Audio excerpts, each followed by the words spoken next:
Kahit di ka na magpauli ng kukubi kasi inuuto lang ako. Pati, wag na siya magpauli ng kuko kasi nakulayan ko na yung buhay. Numay, sabi mo? Ang sabi niya magpapalinis ka ng kuko, di ba? Di ba? Sir, no? Kaya nga, ba't nauna pa yan? Ba't nauna pa? Ako dyan, masyadong nakikiuni. Kala mo naman. Mali. Dapat, lady first dapat, hindi. Kala lang Kaya tayo pumunta dito, ako magpapaayos. Magpapaayos, ito pala, hindi pala ikaw. Ako ang magpapaayos, nauna ka lang dyan. Sabi mo, ganda ka na. Tingnan mo, ang lupit. Pero mali, dapat ladies first yan eh. Siya nag-suggest, tapos si Erwin nag-ano. Bida-bida pa lang Si Moya, Kaya nga. ikaw bumili, ininuwi mo. Kaya nga, tsaka ba't pumapayag ka na ganyan? Namin ni Moya. Tsaka may dapat di mo pinapayagan si Erwin na ganyan. Siya lagi nauuna. Eh di, desisyon niya lahat to. Hindi, nauna lang siya dyan sa upuan eh. Dapat nga ikaw nagdidesisyon yan, hindi siya.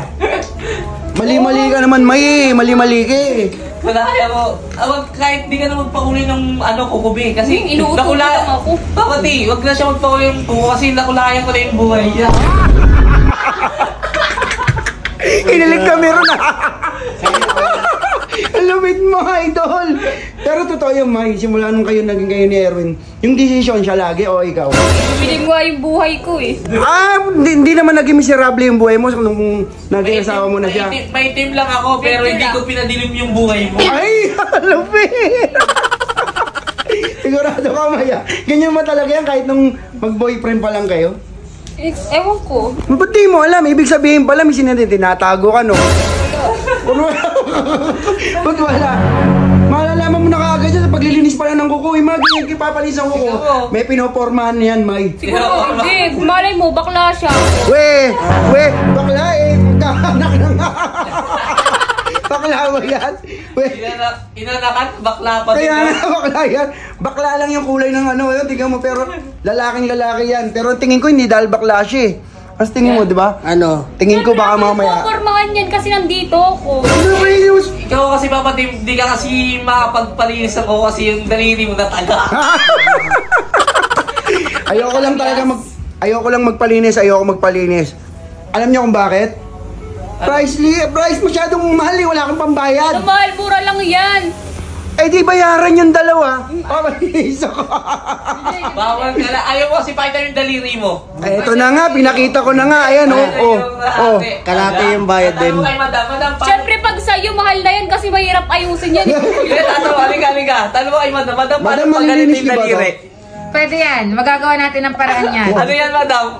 Mabibigyan ng ano yan? Mabibigyan natin ng bagong ano. Pero Acrylic is the key. Mabibigyan ka ng discount. Diba? Bago na yung ngipin, bago pa yung daliri. Siyempre. Yaba. Located lang yan dito. Ang lupit dito ako sa Summer Nail Bar. Yan. Na-promote pa bigla. Pag-angat lang yan ng tikling. Kaya nga, pag panik lang ng tikling, hanapin nyo lang yung kasama ko ito. Bodyguard. Ano masasabi mo? Magpapalinis ka rin daw. Papalinis ako ng buhay. Dahil pumunta ka sa nililinis ng yung nariyatan, ano yan? Pero maganda talaga rito, Maya. Sigurado ka, walang date yan. Lalo malinis ka, boy, sa ambal sa hindi sa... Ang lapit, di ba? Dito lang yan, Summer Nail Bar, Extension, Confidence. Pwede rin sila mag-inom dito. Pwede mag-inom. Pwede mag-inom dito, madam? Lahat. Of course, lahat pwede mong gawin. Pwede pala dito mag-inom kahit ano, pero wag lang Pwede ka wala? Sabi mo pwede lang. Pag wala ka, mawawala ka din. Napakalupit nito, napakalamig dito. Ngayon ako nakapasok sa ganitong aircon. Kita mo kung gaano ka-aesthetic. Kaya nga, aesthetic, napakalinis. And then, napakalinis din ng paggagawa ni madam. Ayan, Yeah, magagawa tayo ng nail art. Ang lupit. Nail art lang yan basta ano lang. Kaya nga. Yan basta kulay. Kasi hindi naman pupunta si Erwin at si Maymay dito kung pangit yung gawa ni madam. Yan! So much. Siyempre, di ba? Hindi babalik-balikan. Nice, tama Ano yan. pwede natin gawa ng kuko yung ano